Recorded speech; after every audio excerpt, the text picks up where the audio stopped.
All right. Hello, everybody. Today we're going to talk about the last image that I've edited and posted. So this is an image of Amia Miller and the makeup and hair by Jill Clark. It was shot in LA just a few weeks ago. I had a location with a wonderful view of sunset. I think I mentioned that location before. And I had really neat looking house. Was a kind of it's a corner of the house that is all glass, so it was kind of look through. So I'm actually standing outside while the model is standing inside. I wanted to shoot into the sunset. I didn't want to shoot it outside. I wanted to actually utilize the inside, so I didn't want an outdoor shot.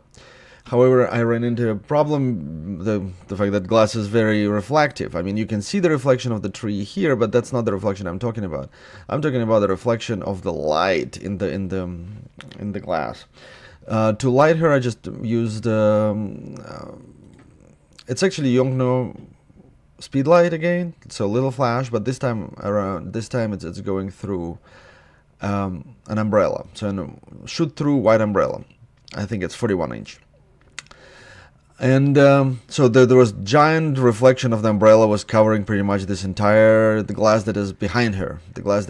So to solve that problem, I pulled down the blinds that are semi-transparent. So the blind is semi-transparent, and you can see some of the outline of this actually coming from behind her.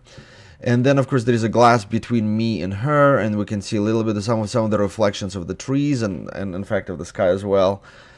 Also coming from this direction, they're just being reflected in the glass, shooting back at me.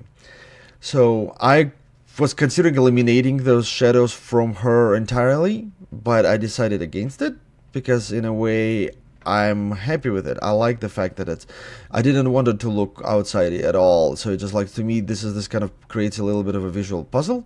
So some people probably will not like that. Some people will be perplexed by it, but I liked it, and so it's here to stay for now at least. I also played around with the idea of actually making the tree branch kind of grow out of her eyebrow, but I thought it was a little too gimmicky, and so I canceled that. So I cleaned up her skin just a little bit right here. You'll see the before in a second.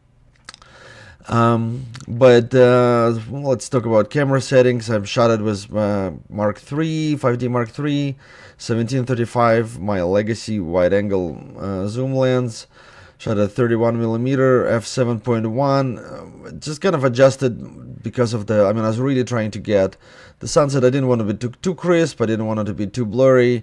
I really wanted to capitalize on the sunset colors.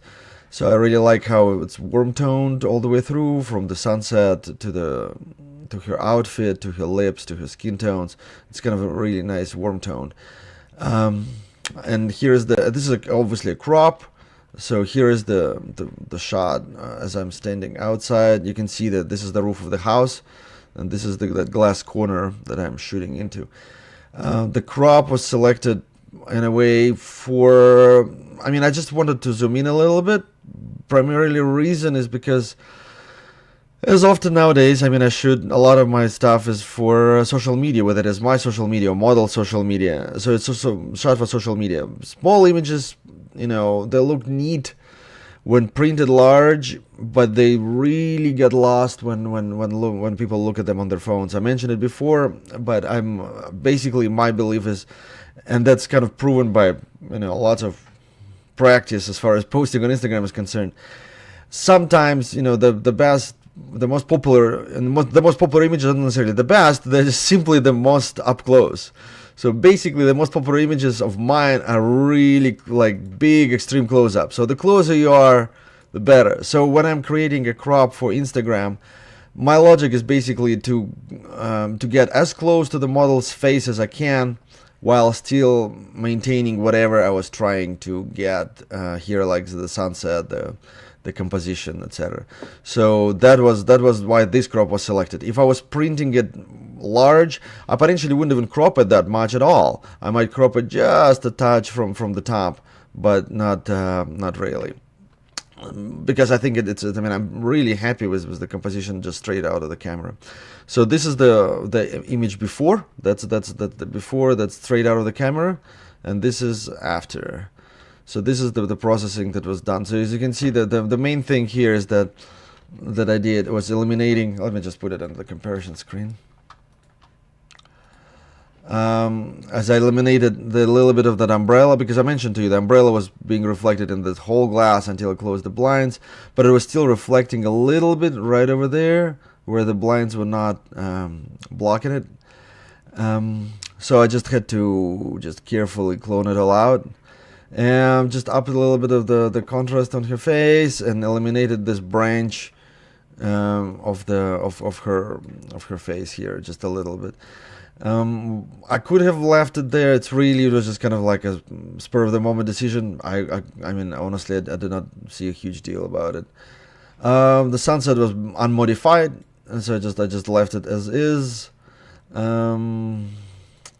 Skin was, I mean, she didn't. I mean, she has good skin to begin with. I mean, there is a little bit of, just a little bit of cloning here and there, just a few spots there. But she's a very good model. And I really didn't need to do much work with her. So here we are. Feel free to ask away any questions. And once again, this is the how and why lighting, and I hope I explained my decisions regarding this image pretty well. But feel free to ask away any questions in the comments, and I'll make sure to address those. All right, thank you.